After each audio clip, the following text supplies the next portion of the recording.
10 minute भी हूं तो आपके सामने हूं। स्वागत भैया। 47 का विभाजन मैंने देखा नहीं है।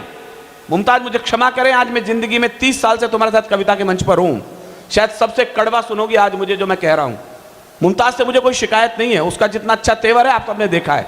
ऐसी कोई राखी नहीं है जिस पर उसने मुझे भैया दोज पर कभी फोन न किया हो, ऐसी कोई ईद नहीं है जिस पर मैंने उसे कभी फोन न किया हो। लेकिन 15 दिन पहले जो हिंदुस्तान की तस्वीर देखी, माफ कीजिएगा, इतना आगजनी की घटनाएं मैंने कभी नहीं देखी, मैंने अखबारों में भी नहीं पढ़ी। मुझे लगा ही नहीं इस देश के नागरिक थे वो। यहां पर लोग कह रहे थे कि पाकिस्तान के बारे में चिंता कीजिएगा। माफ करें साहब, हमने एक छोटा पाकिस्तान हिंदुस्तान में देख लिया है। मुझे सच कहने और सुनने वाले लोगों की तालियां चाहिए, जो झूठ सुनना चाहते हैं वो जा सकते हैं। मैं बहुत कड़वा बोलने वाला हूं, आज मैंने पहले मुमताज से माफी मांग ली है। आपने कभी सुना है कि जैन मंदिर से निकली हुई भीड़ ने कहीं आग लगा दी हो? आपने सुना है किसी गुरुद्वारे से निकलते हुए सिखों ने कोई बस जला दी हो? आपने सुना है किसी हिंदू मंदिर से निकले हुए लोगों ने टायर जला करके आग लगा दी हो? मैं दुख के साथ सूचना दे रहा हूं, शर्म के साथ सूचना दे रहा हूं, जुम्मे की नमाज अदा होने के बाद हाथों में पत्थर लेकर के ये शांति दूत कौन से इस्लाम का संदेश दे रहे हैं इस देश के अंदर? वाह वाह वाह वाह वाह वाह। मुझे आपके हाथों में तालियां नहीं, चिंगारियां चाहिए सर। बढ़िया विनीत भाई। सांप जब तक आस्तीनों के न मारे जाएंगे, मैं इस सोए हुए कवि सम्मेलन में ऊर्जा जगा रहा हूं। सांप जब तक आस्तीनों के न मारे जाएंगे, हौसला कितना भी हो, हम जंग हारे जाएंगे। और अब मुझे आपकी या तो 100% ताली चाहिए, हुटिंग चाहिए। सांप जब तक आस्तीनों के न मारे जाएंगे, हौसला कितना भी हो, हम जंग हारे जाएंगे। और दुश्मनों के संग तो हम फिर करेंगे फैसले, पहले घर के जाहिलों के सर उतारे जाएंगे, पहले घर के जाहिलों के सर उतारे जाएंगे। पूरा भारत सुलग गया था हिंसा के अंगारों में। मैं ताजा लाइन पढ़ रहा हूं तो मुझे ताजा तालियां चाहिए आपकी कि पूरा भारत सुलग गया था हिंसा के अंगारों में। गली गली में आग लगी थी कुछ उन्मादी नारों से, गली गली में आग लगी थी कुछ उन्मादी नारों से। आधा मेरी भाषा पर ध्यान देना, मैं क्या बोल रहा हूं। आधा भारत भटक गया था मजहब वाली गलियों में, आधा भारत भटक गया था मजहब वाली गलियों में। बस कानून नजर आता था बंदूकों की नलियों में, बस बंदूक की नलियों में। सारी वर्दी भीग गई थी अपने खूनी छींटों से। शांति दूत उत्तर दे देते केवल पत्थर ईंटों से। शांति दूत उत्तर देते थे। हम जहां भी गए, वीडियो देखिए आप, आग लग रही है, पकड़ लो। हम तो शांति प्रदर्शन कर रहे थे, हम तो आग क्या तुम्हारे फूफा जी लगा के चले गए? यहां पर देशद्रोहिता के नारे 3-3 यूनिवर्सिटियों के अंदर लग गए और हम इस देश की जलती हुई तस्वीर देख रहे थे। ये जो देशद्रोह का अड्डा जेएनयू में अड़ा हुआ, यह भी मैं थोड़ी देर पहले भारत माता की जय के नारे लग रहे थे। आप छोटी जगह पर है, मोहनखेड़ा में, छोटे स्कूलों में पढ़े तो देशभक्ति सीख गए। यदि आप भी जेएनयू में पढ़े होते तो आप भी भारत तेरे टुकड़े होंगे इंशाअल्लाह के नारे सीख चुके होते। उससे बेहतर है मेरे स्कूल की प्राइमरी स्कूल, जहां पर फटी नेकर के अंदर देशभक्त कम से कम जिंदा तो है।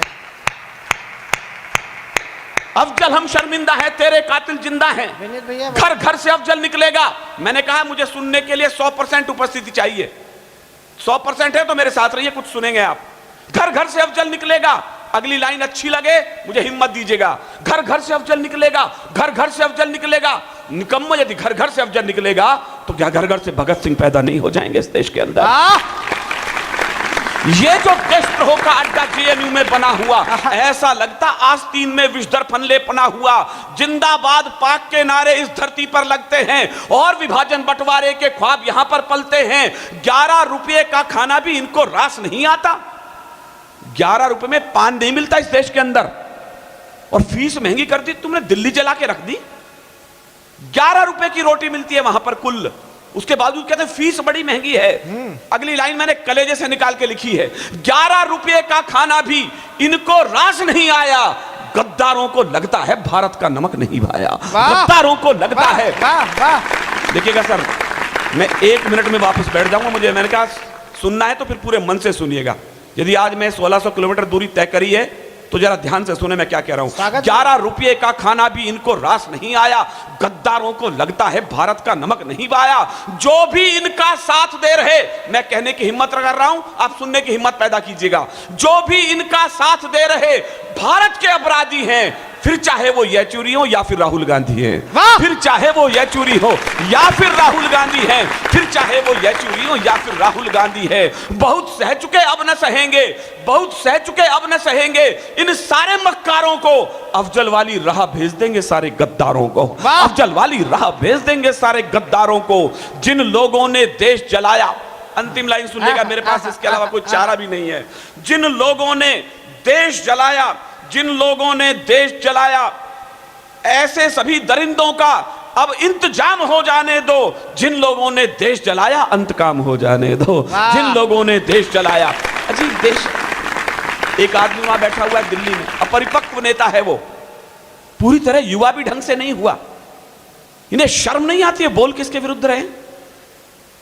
मैं फला फला गांधी हूं, सावरकर नहीं हूं। संसद में आंख मारने वाले तुम 100 जन्मों में सावरकर हो भी नहीं सकते। वाह, क्या बात है बड़े भैया, वाह। फिरोज खान की तीसरी पीढ़ी से उम्मीद भी क्या की जा सकती थी? एनसीआर का यदि पहला रजिस्टर बनेगा तो सबसे गलत दस्तावेज एक खानदान के मिलेंगे। आधी क्रिश्चियन, आधे हिंदू, आधे मुसलमान, आधे सिख, ऐसा मिक्स कॉकटेल बनेगा कि पीढ़ियों का पता नहीं लगेगा आई कहां से फिर जा कहां रही है। वो कह रहा है सियासत का नशा सिमतों का जादू तोड़ देती है। आपकी तालियां थप्पड़ की तरह पहुंचे दिल्ली में। विनीत चौहान बोल क्या रहा है? सियासत का नशा सिमतों का जादू तोड़ देती है, हवा उड़ते हुए पंछी के बाजू तोड़ देती है। और सियासी भेड़िए थोड़ी बहुत गैरत जरूरी थी, तवायफ तक किसी मौके पे घुंघरू तोड़ देती है, तवायफ तक किसी मौके पे घुंघरू तोड़ देती है। 13 साल अंडमान निकोबार की जेल में रहकर देखना, कोलू में बैल की तरह जुड़ के देखना, पीठ पर घंटर खा के देखना, तब पता लगेगा सावरकर बनने में कितनी पीढ़ियां खत्म जाती हैं। मैंने एक कहानी सुनी है, अब विज्ञ लोग बचे हैं, भीड़ नहीं बची है, नीड के लोग बचे हैं। मैंने इससे अच्छी कहानी नहीं सुनी है। लोग कह रहे हैं कि आप सावरकर पर इतना पीड़ित क्यों हैं? पहले भी गाली मिली है, पहले भी हंटर लगे उसकी कमर पर। गांधी जी का भी इतिहास पढ़ ले, मैं ऑथेंटिक बोल रहा हूं। 23 साल कोई आदमी जेल में रहा हो, 2 जन्म कारावास झेले हो, वो एकमात्र हिंदुस्तान का स्वाधीनता सेनानी था, स्वातंत्र वीर विनायक दामोदर सावरकर। उसके विरुद्ध आपकी आवाज निकल रही है। और विनीत चौहान चीख क्यों रहा है, चिल्ला क्यों रहा है?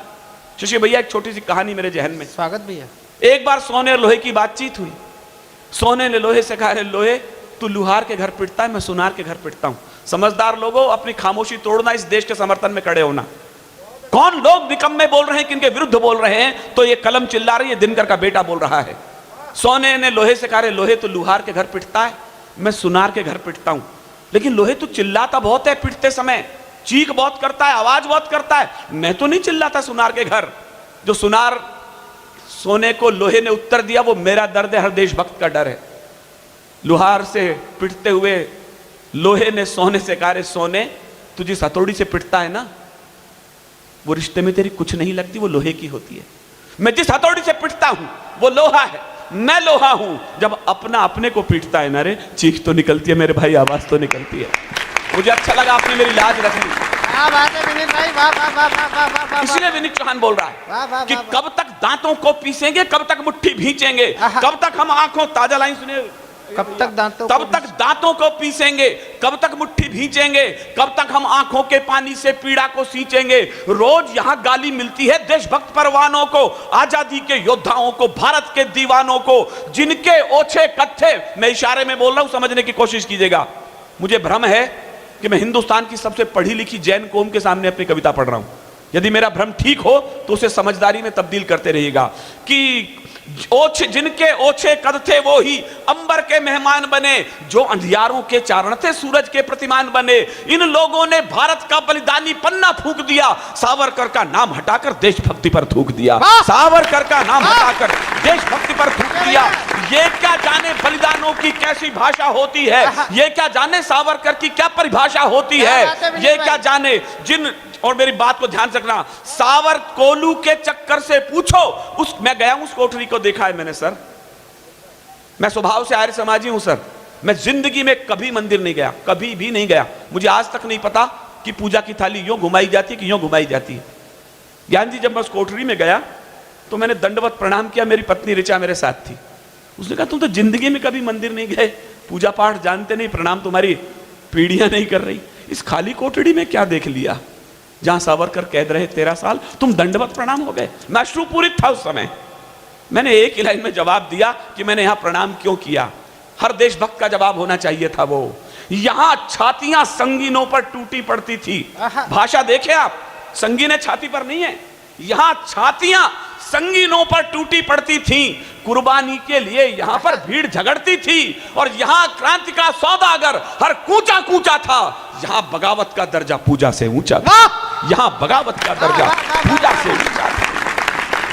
हाँ, बगावत का दर्जा पूजा से ऊंचा। तो कोलू के चक्कर से पूछो उसके पैरों के छाले, जिसने आजादी के सपने काल कोठरी में पाले।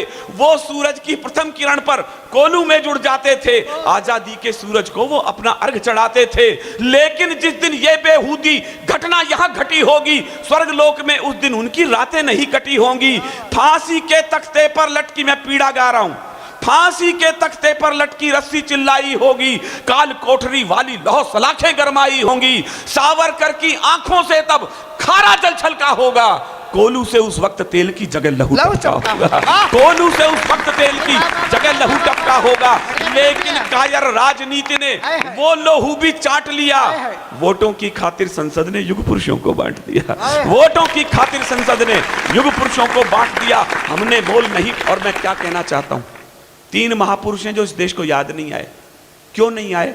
कारण मैं बता रहा हूं।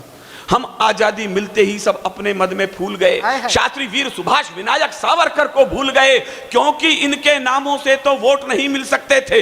इनको याद दिलाने से तो सिंहासन हिल सकते थे। हमने मोल नहीं पहचाना राजगुरु की फांसी का। हमने कर्जा नहीं चुकाया अब तक रानी झांसी का। मुझे बोलते शर्म आएगी, आपको सुनते हुए शर्म आएगी। इस देश ने ये दिन भी देखे। हमने मोल नहीं पहचाना राजगुरु की फांसी का। हमने कर्जा नहीं चुकाया अब तक रानी झांसी का। बिस्मिल जी की बहन मर गई, झूठे कब धोते धोते। और यहां दुर्गा भाभी ने दिन काटे रोते रोते। और यहां दुर्गा भाभी ने